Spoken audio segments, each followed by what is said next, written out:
Uma, masker. Halo. Halo, selamat malam. Ya, Islam Kristen. Islam dong. Ya, ada yang mau ditanya? Ya itu, Apa tuh? menurut Bunda, Allah itu apa? Allah itu adalah Bapa. 1 Korintus 8 ayat 6. Namun bagi kita hanya ada satu Allah saja, yaitu Bapa, yang daripadanya berasal segala sesuatu. Jadi Allah menurut kami orang Kristen itu adalah Bapa. Bapa yang memiliki anak itulah firman, yang memiliki roh itulah nafasnya, Roh Kudus. Itulah Allah dalam iman Kristen. Oke, berarti Allah ya. Tuhan berarti itu. Allah adalah Bapa. Iya, Bapa yang punya firman dan roh. Kalau dalam Anda, dalam iman Anda, Yang Allah enggak, itu ini apa? kan membahas tema di situ dulu. Kalau udah ditanya balik, pasti ngeles. Harusnya kamu syiar dong. Iya, berani nanya, nggak berani ditanya balik, langsung macet. Kenapa selalu gitu? Ya, halo Pak Luki Tumilar, Luki Tumilaar.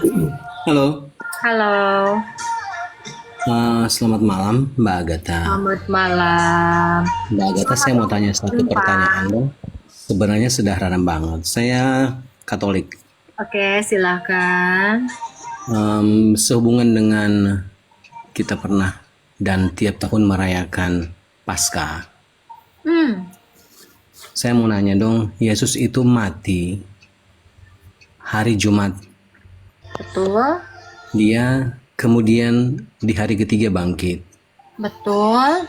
Sementara dari hari Jumat ke hari Minggu itu, di mana kita merayakan kebangkitan Kristus, kalau saya hitungnya cuma 2 hari. Anda menghitungnya 1 hari itu dari jam 00 atau secara penghitungan waktu di zamannya Yesus, Pak? Oh, itu Karena kita penghitungan. tahu di dalam Alkitab. Nah ini makanya jangan dirubah-rubah kalender. Kalau udah dirubah kalender jadinya kacau kayak gini, ya kan? Saya kasih tahu, di dalam Alkitab dikatakan 1 hari itu dimulai dari petang ke pagi. Mm-mm. Sampai sini paham? Jadilah petang, Paham. jadilah pagi, itulah 1 hari. Jadi dari pukul 3 sore sampai ke pukul 6 itu udah dihitung 1 hari. Karena hari jam pertama itu dimulai dari jam 6 petang. Cara penghitungannya itu seperti itu. Baiklah, saya baru paham sekarang. Dari dulu saya cari jawaban ini, saya belum ketemu dan belum pernah masuk di otak saya penjelasan pendeta. Terima kasih Agatha. Sama-sama Tuhan Tuhan memberkati. Yesus memberkati. Amin. Amin. Amin. Oke, kita naikkan yang lain ya. Nggak apa-apa, banyak kok orang yang tidak tahu tentang hal itu. Nah ini bagus pertanyaannya. Jadi yang nggak tahu jadi tahu, gitu ya. Pak Masuma, ada lagi yang mau ditanya memangnya Pak? Nah, ini Bang Juma 04 official. Aku suka kamu, aku tak suka kamu Bang Juma. Ototnya ngeri Bang Petrus, kelas. Halo Bang Petrus. Iya, selamat malam Kakak Agatha. Selamat malam. Ya, saya mau tanya ini Kak. Pak Petrus Islam atau Kristen? Saya Islam Kak. Oke, silakan Pak Petrus. Ini saya mau tanya ke siapa sih yang penemu kertas pertama? Papirus ya kalau nggak salah. Nggak tahu aku Pak. Saya kurang tahu nggak Pak. tahu ya, Mungkin kalau Bapak googling pasti ketemu Pak. Oh, bukan Olo ya yang penemu kertas pertama. Siapa? Olo. Allah, penemu kertas. Iya. Ada dalilnya? Kan dia kan yang itu. Yang bikin Al-Quran dari kertas. Yang bikin Al-Quran dari kertas. Oh. Jadi dia nemu, bukan mencipta ya?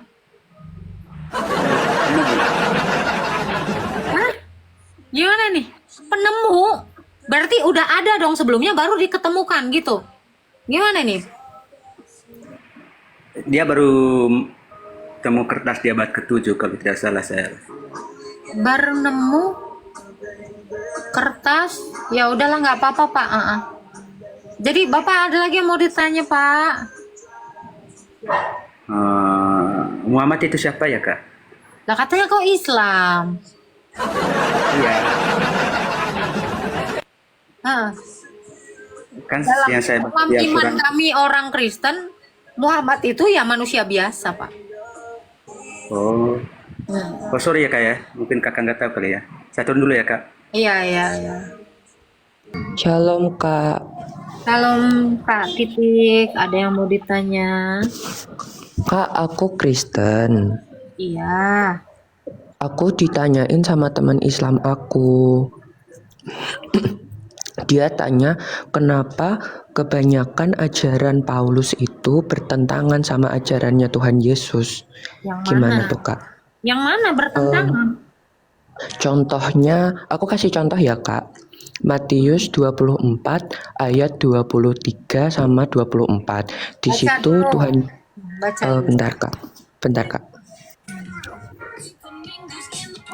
Matius 24. 23 24. Apa? Silakan dibaca. Pada waktu itu, jika orang berkata kepada kamu, lihat Mesias ada di sini atau Mesias ada di sana, jangan kamu percaya. Gitu Kak. Sedangkan Paulus kan itu mengaku-ngaku. Ayat Kalau dia 24-nya. belum- Sebab Mesias palsu dan nabi-nabi palsu muncul dan mengadakan tanda-tanda dan mujizat, sehingga sekiranya mereka menyesatkan orang-orang pilihan. Terus sama yang lain yang mana? Yang Paulus mengaku bertemu Tuhan Yesus Kak. Lah kan banyak saksinya, dikonfirmasi sama murid Yesus. Rasul Paulus itu Jadi- bukan ngaku-ngaku, tetapi Rasul Paulus itu memang diutus oleh Yesus. Jadi itu bukan bertentangan ya Kak? Pertentangannya di mana? Saya tanya itu justru. Nggak tahu, temen aku yang bilang kayak gitu. Nih kan dikatakan gini. Pada waktu itu kamu akan diserahkan dan disiksakan ya. Jadi apabila kamu melihat kejijikan yang membinasakan berdiri dari tempat kudus menurut firman yang disampaikan Nabi Daniel, pembaca hendaklah memahaminya. Maka orang-orang Yudea haruslah lari ke pegunungan. Orang yang sedang berada di atas rumah jangan turun mengambil barang-barang rumahnya. Dan orang-orang yang ada di ladang jangan kembali mengambil pakaiannya. Celakalah ibu-ibu yang sedang hamil. Berdoalah supaya kamu, waktu kamu melahirkan itu, melarikan diri itu, jangan pada musim dingin dan pada hari Sabat. Sebab pada masa itu akan terjadi siksaan dahsyat yang belum pernah terjadi sejak awal dunia. Sekiranya waktu tidak dipersingkat, tidak pun akan diselamatkan. Namun oleh karena orang-orang pilihan, waktu itu akan dipersingkat. Pada waktu itu, waktu yang dipersingkat itu dikatakan, jika ada kepadamu, dikatakan, lihat Mesias ada di sini. Rasul Paulus nggak pernah mengaku Mesias, Bang. Paham nggak? Paham Kak? Mesias ini adalah nabi, imam, dan raja. Rasul Paulus itu bukan nabi. Mesias itu adalah nabi.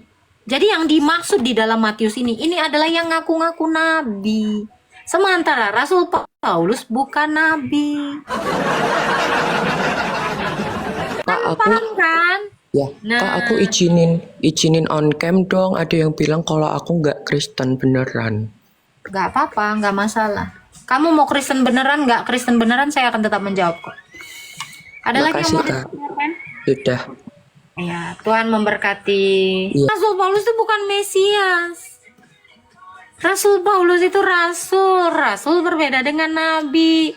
Paham oh rasul. Nah, ini kan terlalu gampang ngejawabnya. Rasul Paulus itu nggak pernah ngaku-ngaku nabi. Nggak pernah dia ngaku Mesias. Di mana dalilnya? Nah, itu.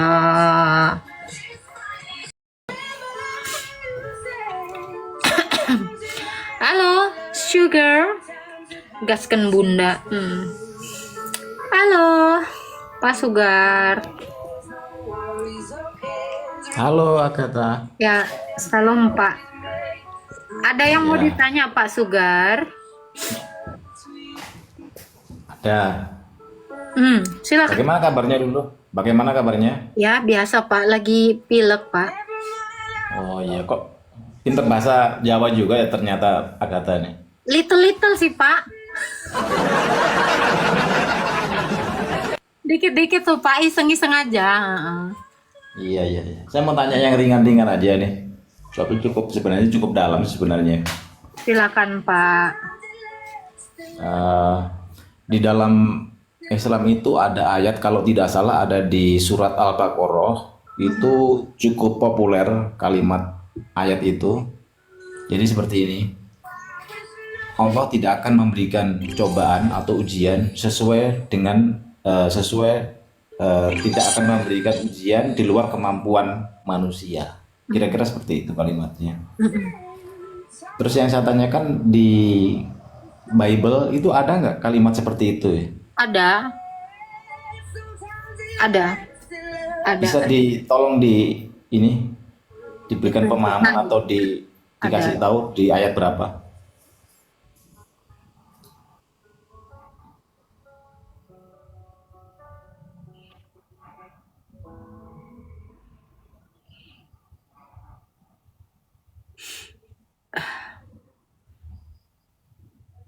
Bentar ya Pak. Iya. Ya, Saya sendiri kan nggak begitu hafal dogma sebenarnya, Oke. cuman itu cukup 1 populer. Korintus 10 ayat 13. Ya. Ya, 1 Korintus 10 ayat 13 kita baca ya. Ketahuilah setiap pencobaan yang kamu hadapi hanyalah pencobaan yang biasa yang dialami manusia. Lagi pula Allah setia kepada kita dan Dia tidak akan membiarkan kamu dicobai melebihi kemampuanmu. Jadi esensinya sama berarti ya, hampir sama. Dan Tidak ketika akan kamu memberikan- dicobai, Dia akan memberimu jalan keluar sehingga kamu bisa bertahan. 1 Korintus 10 ayat 13 itu ayatnya. Korintus 10 ayat 13. 13. Oh ya, berarti artinya Tuhan atau Allah tidak akan memberikan ujian atau cobaan di luar kemampuan manusia, umatnya. Iya. Dan ketika kamu pun dicobai, Dia akan memberikan jalan keluar sehingga kamu bisa bertahan. Itu. Jadi Dia mencobai kita tidak di luar kemampuan kita dan dalam pencobaan itu pun Dia menyertai kita. Kalau menurut Agatha, apakah itu memang betul terjadi? Tuhan Betul. tidak akan memberikan cobaan. Betul, Pak. Nah, terus kenyataannya kalau di dunia ini tidak sedikit banyak orang yang menerima cobaan, dapat ujian, tapi sampai bisa bunuh diri gitu. Seperti apa itu? Karena dia tidak mengerti Tuhan, karena dia tidak mengenal Tuhan. Jadi orang-orang Kristen yang menganggap bahwa dia tidak sanggup melampaui pencobaan itu adalah orang-orang yang tidak mengenal Allah itu sendiri. Maka berakhir ada yang bundir, ada yang stres. Itu karena dia tidak tahu. Dan dia pun tidak memohon kekuatan dari Tuhan. Gitu. Alasannya itu ya. Artinya Iya. alasannya tidak bertuhan. Mengenal Allah. Tidak mengenal Allah atau tidak mengenal Tuhan. Mengenal Allah, dia pasti mengerti bahwa Tuhan itu selalu menyediakan jalan keluar. Contoh ya Pak ya, bangsa Israel nggak ada jalan keluar ketika mau dibunuh oleh Fir'aun. Tapi Tuhan ngasih jalan keluar kan? Nah itu, kalau itu pun sudah nyata kepada Musa dan bangsa Israel, kenapa itu tidak nyata kepada kita? Saya sendiri sudah keluar dari pencobaan yang mengerikan. Menurut sebagian teman-teman Kristen mungkin tidak akan bisa melalui itu. Tapi saya bisa melalui itu. Kenapa? Karena saya mengenal Allah dan saya mengerti tujuannya adalah memberikan saya pengertian bahwa semua badai itu bisa kita lalui dengan kuasa Tuhan. Itu Pak. Ketika ada orang yang merasa ujian begitu berat akhirnya bundir itu tadi, berarti artinya dia tidak paham tentang Tuhan. Dia tidak mengenal Tuhan. Iya betul. Dia tidak mengenal Tuhan itu satu. Yang kedua, dia tidak pernah berharap dengan Tuhan. Orang yang berharap kepada Tuhan, dia akan cenderung teguh. Gitu Pak. Jadi nggak semua orang itu mengerti Tuhan. Ya mereka hanya sekedar beragama gitu ya. Atau begini, atau seandainya dia mengenal Tuhan, dia sadar betul bahwa ujian itu datang dari Tuhan juga. Hah? Kalau umpamanya orang sudah sadar bahwa sudah mengenal Tuhan, dia dapat ujian begitu berat, artinya dia sadar betul bahwa ujian itu datang dari Tuhan juga. Betul. Dia harusnya mengetahui itu ya. Sama seperti di dalam Roma 5 ayat 4 dikatakan, dan ketekunan menimbulkan tahan uji, dan tahan uji menimbulkan pengharapan. Justru kalau kita tidak jemu-jemu mengenal Tuhan, kita nggak akan pernah bisa tahan uji. Ini kan dikatakan gini, ketekunan menimbulkan tahan uji. Orang yang sering diuji pasti jadi tahan uji, dan orang yang tahan uji pasti selalu berharap kepada Tuhan. Itu tadi yang saya jelaskan. Orang-orang yang tidak diuji oleh Allah sebenarnya adalah orang-orang yang tidak dekat dengan Allah. Sebenarnya adalah orang-orang yang tidak tekun di dalam Allah. Makanya banyak orang yang salah mengerti. Ujian itu sepertinya kayak penderitaan. Padahal ujian itu adalah fase di mana manusia itu benar-benar dekat dengan Allah. Oh, ya ini ya. Iya, iya. Cukup logis, cukup logis. Iya. Terus terakhir, Boleh, Pak. boleh minta tips saya? Saya hampir menangis barusan itu. Tips untuk Tips untuk bagaimana sabar. menghadapi ujian. Ya. Oke, tipsnya adalah berpuasa. Berpuasa. Karena ketika orang sabar menanti sampai dia makan, maka itu juga akan melatih rohnya sabar untuk menderita dalam ujian. Orang yang berpuasa itu kan sabar menanti sampai dia bisa makan, betul nggak? Itulah yang namanya ketekunan tadi. Roma 5 ayat 4 tadi itu bagus kan? Ya, jadi tips supaya Bapak bisa sabar, ya Bapak harus rajin-rajin berpuasa. Karena puasa itu mengajarkan kita untuk bisa menghentikan keinginan daging kita. Kan keinginan kita ini adalah makan yang enak-enak. Berarti kita ini mencoba menekan atau merendahkan keinginan kita di atas kehendak Allah. Ketika kita diuji dan dicoba, artinya apa? Keinginan kita kan keluar dari masalah kita, Pak. Iya.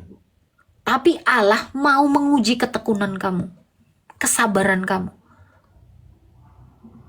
Iya. Supaya apa? Supaya kamu jadi tahan uji. Begitu kamu tahan uji, kamu akan berpengharapan kepada Allah. Dan kamu akan bilang, ini kan pengharapan akan Allah ini kan gini, kamu minta tolong sama dia. Setiap orang yang tidak mau diuji, dia tidak akan pernah minta tolong sama Tuhan. Setuju ya? Iya. Mungkin nggak Bapak nggak ada masalah, Bapak pasti akan rutinitas seperti biasa, bahkan tidak menganggap Tuhan itu ada. Tapi begitu Bapak diuji, Anda harus memohon kepada Tuhan, berharap kepada Tuhan. Karena yang bisa menyelesaikan masalah kita, terkadang tidak bisa diri kita sendiri. Kita butuh bantuan yang lebih berkuasa daripada diri kita. Nah, kalau kita menganggap diri kita bisa menyelesaikan semua masalah, maka kita tidak menganggap Allah itu lebih berkuasa dari kita. Kebanyakan orang tidak mau mengandalkan Tuhan. Dia hanya mengandalkan dirinya sendiri. Ketika masalahnya besar sekali, akhirnya bundir. Karena dia tidak berharap kepada yang lebih berkuasa. Karena dia menganggap dirinya ini sudah paling mampu. Kita lihat ya, banyak pengusaha-pengusaha hebat, bahkan penyanyi yang udah terkenal, berujung apa? Bundir. Kenapa? Ketika dia dalam masalah, dia terbiasa mengandalkan dirinya, tidak mengandalkan Tuhan. Waktu habis seluruh kendali di dalam dirinya, ya dia merasa runtuh dunianya, akhirnya bundir. Coba kalau dia mengandalkan Tuhan, dia tidak akan menyia-nyiakan hidupnya. Seperti itu, Pak. Betul. Jadi mulailah berpuasa, karena orang Kristen itu sejatinya sangat syarat dengan puasa. Jadi tidak hanya puasa supaya punya rasa empati terhadap sesama banyak orang yang berkekurangannya, tapi menahan diri dari Iya. suatu keinginan kedagingan. Betul. Lebih dari supaya kita merasakan penderitaan orang, tetapi supaya kita lemah di hadapan Tuhan. Kalau kita lemah di hadapan Tuhan, kita ngerengek nggak sama Tuhan? Iya, betul. Kalau kita ngerasa kuat terus, kita tidak pernah mengenal Tuhan dan kita tidak pernah mau mengandalkan Tuhan. Makanya kenapa orang itu perlu diuji. Adam juga diuji, Hawa juga diuji, kita semua diuji.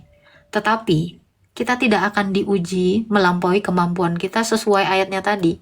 Bahwa ketika kamu diuji, kamu tidak akan diuji di luar dari kemampuanmu, dan dia akan melepaskan kamu ketika dalam kondisi tersesak tadi. Gitu. Itu Pak Sugar. Itu. Jadi kalau Pak Sugar banyak menghadapi ujian, berpuasalah. Ya. Ya, Sangat karena itu bisa melatih kesabaran kita dan melatih pengertian kita. Ya. Terima kasih ya Kata. Sama-sama, Tuhan berkati Pak Sugar. Terima kasih. Selamat malam Tuhan. Jadi teman-teman, Pak Sugar ini dia dari iman sebelah, tapi dia mau belajar tentang apa sih Allah itu. Karena banyak orang yang punya agama, tapi kita tidak mengenal Allah itu. Contohnya tadi si Masuma, ketika dia bertanya tentang Allah, kita bisa menjelaskan. Tapi kalau kita tanya balik, dia tidak mengenal Allahnya. Yang mereka kenal kadang-kadang orang hanya mengenal syariatnya saja, tetapi tidak mengenal Allah itu secara benar. Gitu. Puasa Kristen Kak dijelasin. Banyak sekali puasa orang Kristen. Ya, 30 hari sebelum Natal, 40 hari sebelum Paskah, Rabu dan Jumat, hari Minggu sebelum kita mengambil Ekaristi, ya, puasa para rasul, banyak. Jadi bahkan dalam 1 tahun itu lebih banyak berpuasa daripada nggak berpuasanya. Gitu ya. Naikkan kapal Ibrahim Kak, adakah kapal Ibrahim? Nggak ada. Oh, kapak Ibrahim. Kapak Ibrahim tidak berani. Ya, dia itu bot, bukan orang. Halo, solikin aja. Ya, halo. Ya, Islam Kristen Pak. Selamat malam. Selamat malam. Ada yang mau ditanya Pak? Ya, ada yang mau saya tanyakan. Mohon maaf sebelumnya, Mbak ya. Ya. Eh, Bapak Islam atau Kristen? saya Muslim, Mbak. Silakan. Ada yang saya tanyakan tentang Tuhan Yesus. Boleh. Tuhan Yesus itu betul Tuhan ya, Mbak? Anda Menurut baru tadi mengakuinya. Saya mau mempertanyakan Tuhan Yesus. Anda sebenarnya baru mengakui Yesus adalah Tuhan sebenarnya dalam pertanyaan Anda. terus Jadi- Tuhan Yesus itu sering saya dengar dari orang-orang Kristen bahwasanya Tuhan Yesus itu disalib dengan menebus dosa. Tidak benar. Hah? Tidak benar. Yesus itu bukan menebus dosa, menghapus dosa. Karena dia adalah kurban. Oh, bukan menebus dosa ya, Mbak, karena sering disampaikan oleh Mbak Mihana itu penyampaiannya. Mikana itu bukan mewakili Kristen. Mikana itu juga bukan Kristen, Pak. Dia adalah Muslim yang nyamar, Pak. Mikana itu Islam, Pak. Iya, makanya dia salah-salah memberitakan iman Kristen. Gitu ya, Mbak. Ya. Berarti itu bukan menebus dosa tapi Bukan, Menghapus. menghapus dosa. Betul. terus kok beliaunya menghapus kok dengan cara disalib ya, Mbak? Iya, Gimana karena penjelasannya? dari dulu orang Yahudi kalau mau menghapus dosa itu dengan cara kurban. Jadi Yesus disalib itu adalah kurban. Kurban Terus itu ya. Jadi gini Pak, setiap ada orang nih, saya kasih tahu di dalam Tauratnya Musa ya. Setiap ada yang berdosa datang kepada imam, dia membawa kurban. Kurbannya itu adalah domba. Makanya Yesus disebut anak domba Allah, domba Paskah Allah gitu. Ketika dia bersalah mengakui dosanya, dosanya dipindahkan ke kurban ini sehingga setiap hukum, setiap orang berdosa adalah mati, maka dosa yang sudah dipindahkan kepada kurban ini harus dibakar habis, mati. Sehingga orang tadi ini tidak mati. Itulah yang namanya kurban. Demikian Yesus disebut kurban karena dia tidak berdosa tetapi menggantikan manusia-manusia berdosa sehingga siapa yang hidup di dalamnya dia itu menjadi dihapuskan dosanya. Jadi Yesus menghapus dosa dengan cara menimpakan seluruh dosa dunia kepadanya, lalu dia dibunuh, maka dosa itu habis bersama dengan kematiannya. Gitu. Jadi ini adalah ibadahnya Adam dan Hawa, Kain dan Habel, Ayub, Yakub, Abraham, Yesus sampai Oten di zaman sekarang ini. Cara menghapus dosa itu tetap sama, tidak pernah berubah, yaitu dengan cara kurban. Inilah ibadahnya orang Kristen, kurban. Gitu. Berarti anu ya Mbak, mohon maaf Mbak ya, mohon maaf. Ya. Dan saya ini orang Muslim, cuman Muslim yang bodoh. Nggak Tapi mendengar seringkali penyampaian para pendeta, lebih-lebih sering mengikuti live-nya Mikana itu. Mikana itu bukan Karena Kristen, di- Pak. Udah saya bilang, Mikana itu bukan Ya, Kristen. ya dinyatakan di sana sekarang ini kan dari Mbak ini dinyatakan bahwasanya Tuhan Kristus itu, Tuhan Yesus Kristus itu bukan bukan menebus dosa tapi menghapus ya, Betul. menghapus dosa kurban. Terus memang betul Tuhan Yesus itu betul-betul Tuhan. Tuhannya di Kristen itu memang satu apa dua atau tiga? Satu. Apa cuman oke. satu Tuhan Kristus itu? Iya. Tuhan Yesus itu. Tuhan itu cuma satu, Pak. Tuhan Tuhan itu Yesus itu satu. aja. Iya. Jadi Tuhan Yesus ini adalah Tuhan yang menyatakan dirinya dalam rupa manusia. Gitu. Jadi Tuhannya orang Kristen itu cuma satu. Mohon maaf. Berarti Tuhannya di Kristen itu cuma satu, Tuhan Yesus ya.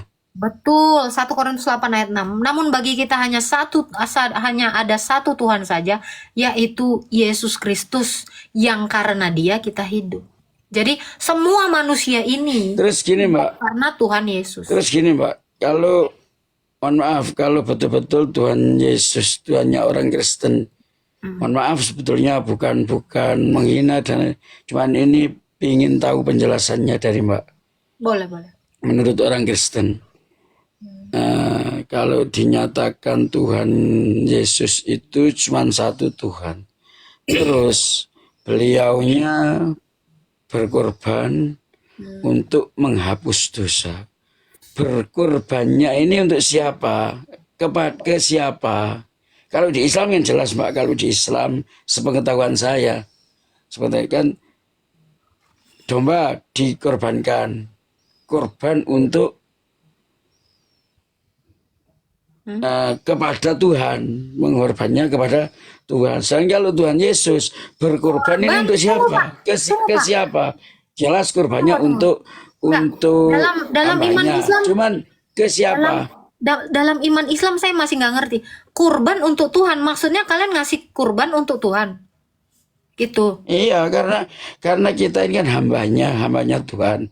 Tujuan korban itu Diperintahkan untuk untuk apa? korban Saya tanya. dengan menyembelih domba atau sapi, kita berkorban. Oke, Bapak berkorban domba atau sapi? Yang makan Tuhan atau yang makan siapa korbannya? Yang makan kita manusia. Korbannya bukan untuk Tuhan dong, untuk manusia Ya. dong. Tapi kan diyakini di sini kalau di Islam Logikanya. ada pahala yang mengalir kita nantinya ke kita, cuman kan tujuannya kita ke Tuhan. Sedangkan kalau di Kristen disampaikan Tuhan Logikanya belum ada, berkorban Pak. untuk Tuhan. Saya belum mengerti Pak maksudnya. Anda korban, menyembelih, terus dikasih ke orang. Berarti itu namanya berbagi, Pak, bukan kurban. Ya Ya korban kan? lah. Karena Korban. namanya korban, kata Bapak, kurbannya dikasih untuk Tuhan. Berarti domba disembelih ya dikasih ke Tuhan dong. Ini kok malah dikasih tetangga? Tujuannya untuk ke Tuhan, bukan untuk Tuhan. Tujuannya Tuhan. ke Tuhan. Kan kita ini diperintah untuk Ada perintahnya. berkorban. Kita Ada laksanakan perintahnya. korban. Oke, Kalau di cara Islam, berkurban itu. Yang saya nggak paham kalau di Kristen. Gini aja Ya, Mbak, justru ini. sabar, Yang saya Pak. kan pertanyaan Sabar. saya tadi belum dijawab. Sabar. Justru Dan saya saya nggak ada ngerti tanya Islam. pertanyaan beginian. Gantian. Pertanyaan saya dulu ini kan Ya, nanti kan Islamnya tadi dibahas. udah saya Ini kan saya jawab. bertanya dulu.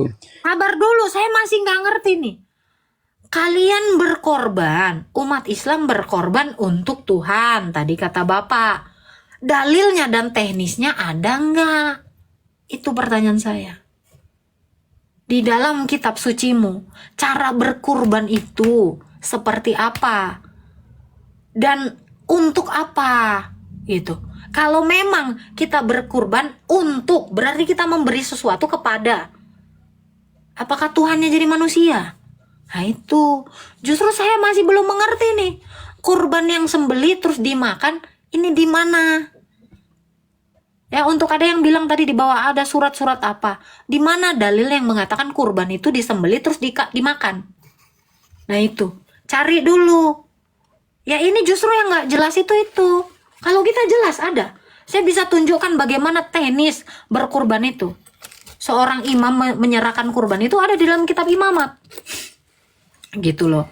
Caranya tuh tadi saya bilang, ada orang berdosa datang kepada imam-imam, ya imam Lewi. Lalu imam Lewi itu menumpangkan tangan dan menyembelih kurban itu. Dan dosa yang sudah diterima, yang sudah dipindahkan atau ditransfer ke kurban itu, ya itu yang dibakar. Maka dosanya terhapus. Dengan matinya kurban itu terhapus dosanya. Demikian yang dilakukan Kristus. Dosa dunia ini dilimpahkan kepada dia. Galatia 3 ayat 13 ya. Jadi dosa-dosa kita lah yang ditanggung, artinya ditanggung, diserahkan kepada dia, dia mati, karena hukumnya dosa, upah dosa adalah maut. Ini hukumnya. Upah dosa adalah maut. Setiap orang yang berdosa, maka dia harus mati.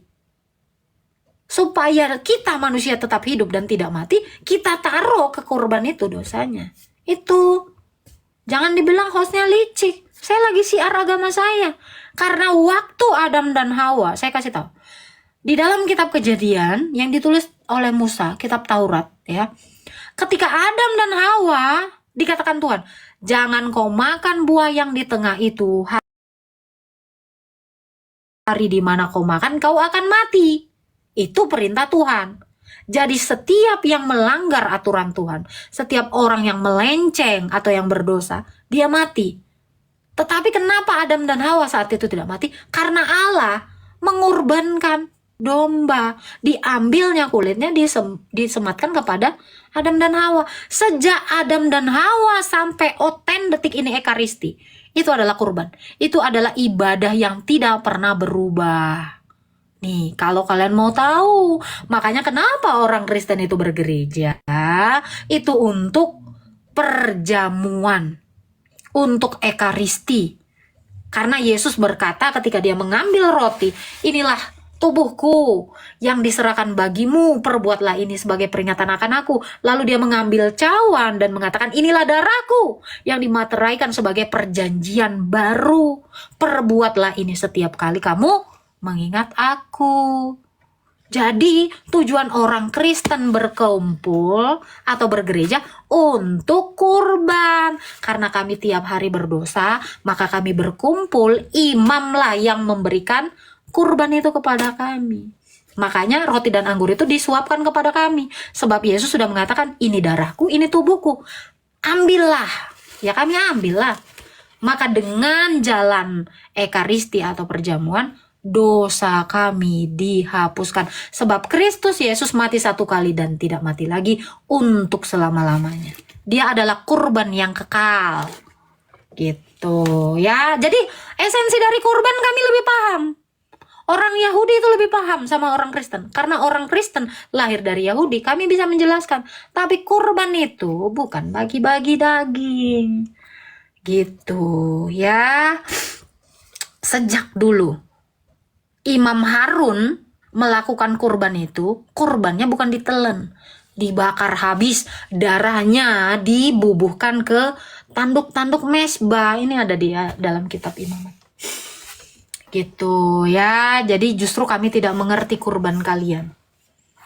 Gitu. Jadi Yesus berkurban untuk siapa? Kami. Dia berkorban untuk kami, dia mati untuk kami. Itulah Tuhan. Tuhan itu berkorban, bukan orangnya yang berkorban, tapi Tuhan sendiri. Sebab kurban kami tidak sempurna. Kurban Tuhanlah yang sempurna. Gitu. Oke. Seperti itu ya Pak ya. Kalau kami itu memahami sekali kurban itu. Oke, kita naikkan. Jangan lupa tap-tap terus ya teman-teman ya. Halo Pak Yuda.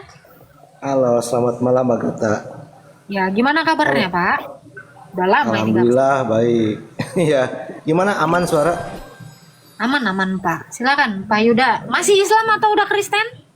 Masih Islam dong. Silakan Pak Yuda. Ini Agatha agak galau minggu-minggu ini. Bukan galau ya, ada sebuah pertanyaan gitu. Mungkin harus ke Agatha ini nanyanya.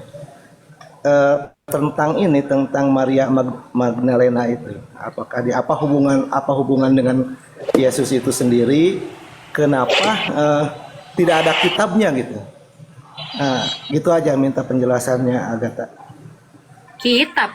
Maksudnya gimana nih Pak? Aku masih bingung. Kok kenapa nggak ada kitabnya? Sejak kapan Maria Magdalena punya kitab? Enggak, saya pertanyaannya gini.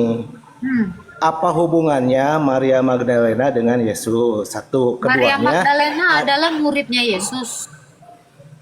Oke, muridnya Yesus. Enggak ada yang spesial. Pakai telur. Halo? Spesial ini kayak nasi Nge-lag goreng. ya? Maksudnya gimana nih? Spesial itu di mana? Apakah Nge-lag ya, Anda mengendus aroma-aroma fitnah? Makanya Anda bilang ada spesialnya. Halo, silakan Pak. Gimana? Barusan Maksudnya spesial itu apa?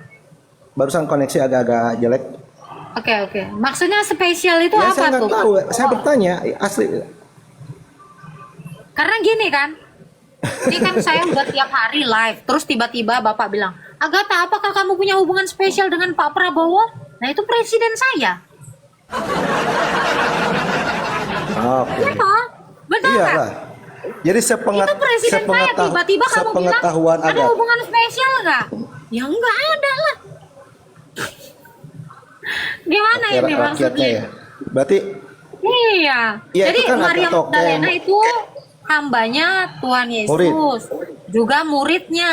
ya. Iya, berarti kan dia spesial, maksud saya karena ada di dalam Perjanjian Baru gitu di Matius terus. Spesialnya di mana? Spesialnya di mana? Semua murid Yesus itu Spesial. spesial. Enggak, dia waktu Yesus disalib ada, waktu dikubur ada, waktu pertama yang melihat kebangkitan Yesus kan beliau. Bukan hanya dia, perempuan pembawa rempah itu bukan hanya satu orang, Pak. Kenapa nggak dicari juga yang namanya Marta? Karena selain Maria Magdalena ada juga yang lain. Kenapa nggak yang lain? Kenapa harus Maria Magdalena yang spesial? Kenapa tidak Marta? Kenapa tidak Hana? Curiga saya. Itu Marta dengan Marta dengan Hana juga ada di dalam Alkitab. Juga yang satu orang. Kenapa Marta tidak dicurigai? Enggak, Bapak Marta ini dengan- bukan Sinandar.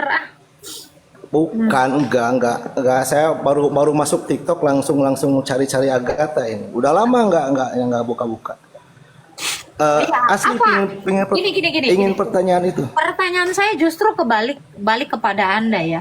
Apa yang membuat Anda merasa bahwa ada kespesialan antara Maria Magdalena dengan Yesus? Nggak mungkin Anda tidak mendengar desas-desus. Tiba-tiba Anda mempertanyakan itu. Ibarat kata kayak tadi ya kan. Agatha, kamu punya hubungan apa sama Pak Presiden Prabowo? Pasti Anda menggendus gosip-gosip yang berkeliaran kan? Iya, selama seminggu ini asik-asik tentang googling tentang itu dan emang banyak pertanyaan gitu yang Ya, dalam tanda kira-kira kutip dari aneh hasil gitu. Anda, dari hasil googling Anda, ada data apa sih? Yang justru saya pingin nanya data ke Ya karena Agatha gitu. justru saya bingung. Saya digosipin sama Pak Presiden, saya nggak tahu apa-apa gitu. Ini bingung. Nggak, sepengetahuan Agatha aja. Saya pingin Nggak dengar ada, sepengetahuan karena nggak Agatha. ada dalilnya juga. Oke. Pertanyaan kedua lanjut aja ya. Ada nggak tulisan dari Maria Magdalena, ada tulisan nggak atau Tidak ada. ya sama dengan rasul-rasul lain? Yang Nggak ada. menulis Injil itu hanya Matius, Markus, Lukas, Yohanes. Sisanya adalah surat-surat kepada jemaat di Korintus, Filipi, Galatia, Efesus, Roma, Korintus. Nah itu nggak ada. Maria Magdalena itu tidak menulis kitab ataupun surat. Rasul lain juga tidak menuliskan itu. Rasul Andreas juga tidak menulis surat. Itu murid pertamanya Yesus loh, Rasul Andreas, yang paling tua. Tapi dia juga tidak menulis. Karena Tuhan Yesus itu memilih Matius, Markus, Lukas, dan Yohanes saja yang menuliskan Injil sinoptik. Gitu. Oke. Nah, itu aja saya ingin tahu dari seorang Agatha gitu. Seorang Iya. Agatha yang notabene Kristennya kuat gitu ya. Saya ingin dengar sendiri langsung gitu daripada googling bingung sendiri jadinya. Gitu. Betul. Terus lihat apa namanya? Lihat dari lukisan Da Vinci itu kan ada perdebatan apakah Yohanes, apakah Maria Magdalena yang di sebelahnya Yesus itu. Da Vinci itu siapa, Pak? Da Vinci itu kan ilmuwan. Da Vinci ilmuwan. Leonardo da Vinci. Ya? Oh iya, dia Ilmuwan polimen apa, dia. Pak? Ilmuwan apa, Pak Da Vinci? Seniman, ilmuwan segala. Polimen Iya. dia. Enggak. Saya tanya, dia ilmuwan apa? Ilmu apa yang diajarkan? Karena kalau dia diklaim sebagai ilmuwan kan kita harus tahu gitu. Peraih Nobel tidak. Apa sih buku yang dia tulis, ilmu apa? Belum ada Nobel kan waktu dia zaman dia. Da Vinci 14 itu, berapa? Da Vinci itu siapa dulu gitu, Pak? Iya seniman, polimen dia, Agatha polimen dia udah diakui dunia dia polimen. Polimen itu banyak Polimet kali, bukan polimen. Iya. Salah dengar aja Agatha. Oke, kita tahu Leonardo da Vinci itu adalah orang Iya. Itali. Orang Itali, Pak. Orang Itali mana kenal sama Yesus, Pak? Ya iya dari tahunnya juga kan jauh. Tahu dia kan. Ya iya. berarti kan Ini kan hanya- udah jelas ya. Dia aja lahir di 15 April Iya, 1452. 14. Iya, 1452 jauh. 1452. Abad 15 Iya. mau menjelaskan yang di abad 1, ya saya mendingan lebih milih Muhammad dah daripada dia. Lebih dekat. Iya, saya lebih percaya Muhammad dah ada yang ngomong A B C D dibandingkan si Da Vinci ini. Da Vinci ini jauh Da kali Vinci- jaraknya. Da Vinci itu dia tidak berstatement apa-apa. Orang sekarang ini yang menafsirkan gitu. Kalau kan. Da Vinci pun tidak berstatement apa-apa, kenapa? Kalian jadikan dia kambing hitam Enggak atas kalian, asumsi saya. kalian. Nggak asumsi saya, justru saya pingin konfirmasi kepada yang tahu gitulah, pingin tahu dari Agatha sendiri itu. Dalam iman kami tidak mengimani selain dari para rasul. Iman kami dapatkan dari kesaksian para rasul. Da Vinci bukan rasul. Bukan iya, rasul itu kan kami. Jadi udah jelas. apapun dia, bahkan dia nggak ada narasinya. Kenapa dijadiin kambing hitam? Kasihan. Makanya saya bertanya kepada Agatha. Tadi udah percaya Magdalena, itu. udah Jadi terjawab. yang penting kita tahu ya. Yang penting kita tahu selain dari para rasul 83 murid Yesus, rasul Yesus, kami tidak mengimani apapun selain itu. Apapun kata orang begini tentang Yesus, kami tidak percaya. Kenapa? Karena mereka semua tidak hidup bersama-sama dengan Kristus Yesus. Mereka tidak mengenal Yesus. Yang mengenal Yesus itu adalah rasul. Gitu aja, Pak. Oke, terima kasih Pak Rudi Yuda. Oke, sama-sama Agatha. Nandar kok didengar. Selamat malam, Mbak. Selamat malam. Islam Kristen, Pak. Saya Islam. Nah, silakan Pak bertanya dengan adab Islam. Ini apa open cam apa tidak open cam?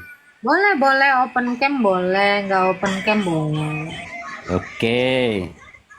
Hmm. Mana temanya tadi? Apa itu Allah ya, Mbak? Ya, Iya, temanya apa itu Allah. Kita bahas kalimat ya, Mbak. Bapak mau menjelaskan siapa Allah? Kita bahas kalimatnya aja ya, Mbak. Bahas kalimat apa tuh? Asal muasal kalimat Allah itu, kata Allah itu. Kata atau kalimat? Karena kalimat itu terdiri dari beberapa kata. Itu kalimat. Kalau kata itu satu. Susunan beberapa huruf itu dibilang kata. Ya, tapi beberapa kata disebut kalimat. Jadi Bapak mau membahas kata Allah atau kalimat Allah? Itu tulisan apa itu Allah, itu kan kita bahas kalimat. Oh, kalimat apa itu Allah? Iya, Mbak Oke, tahu. Silakan. Mbak udah tahu. Tahu tentang Kalimat kata Allah tadi tahu. Udah tahu. kata Allah? Oke. Iya. Itu berasal kata dari mana, Allah. Mbak? Oke. Apa? Kalau kata Allah itu berasal dari rumpun semetik ya, Pak ya? Orang-orang. Hai, semitik dari mana? Oke, jadi menurut Bapak dari bahasa apa itu, Pak? Ilahun, asalnya katanya adalah ilahun. Bahasa Apa artinya apa, itu Pak? Tuhan? Ilahun, asal kata Ada dari datanya ilahun. nggak ini? Ada Hah? datanya nggak ini? Ada Oh, datanya nggak? ada. Silakan dibuka. Satu HP aja, Mbak. Tapi tadi tidak bahasa muka. Coba, Mbak, teliti aja. Itu bahasa Arab, Mbak. Nah, itu Ilah. adalah artinya pailahon, bukan ilahun, Pak. Pailahon. Nyengir tapi nggak tahu. Bapak ngomong tapi nggak ada data, Pak. Itu namanya pailahon. Kalau bahasa Thailandnya, ada yang tahu artinya pailahon? Itu bahasa Thailand itu, Pak. Bikin malu. Jangan tunjukkan. Ayo kita bahas. Tapi saya nggak punya HP. Nggak ada hubungannya HP dengan data. Buat malu. Kalau kata Kak Ros, ya itu.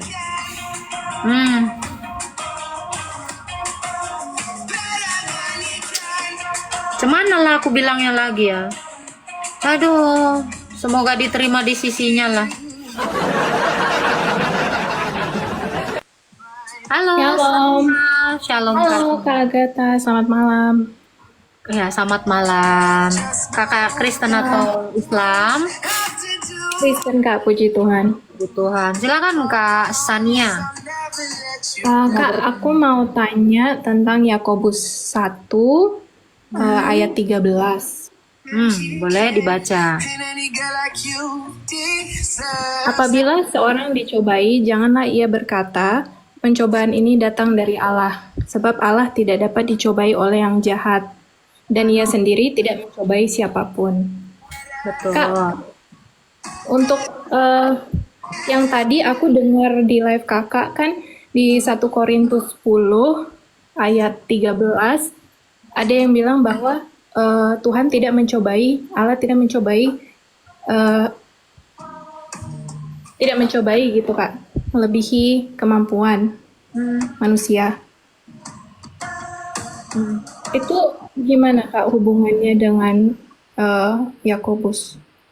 Hubungan apa nih? Hubungan spesial pakai telur. Ya. Oke, mencoba Bukan, itu Kak, maksudnya artinya merasakan. Oke, kita harus tahu definisi menguji dengan mencoba. Mencoba itu artinya kan kita merasakan sesuatu. Jadi Allah itu tidak mencobai, kenapa? Karena Allah tidak merasakan itu. Tetapi manusia kayak mencicipi itu kan taste ya, itu namanya mencobai, ya kan? Nah, kalau Allah itu tidak pernah mencoba, tetapi Allah itu menguji. Ya. Oh iya Kak. Jadi bedakan, kenapa Allah dikatakan tidak mencobai? Sebab percobaan itu tidak datang dari Allah, tetapi iblislah yang suka mencobai. Namun Allah mengizinkan pencobaan dari iblis itu sebagai ujian akan ketaatannya kepada Allah. Baik Kak. Sampai sini paham? Paham Kak. Terima kasih banyak Kak Agatha. Tuhan memberkati. Tuhan memberkati. Halo, El Angi Sop. Salam semuanya.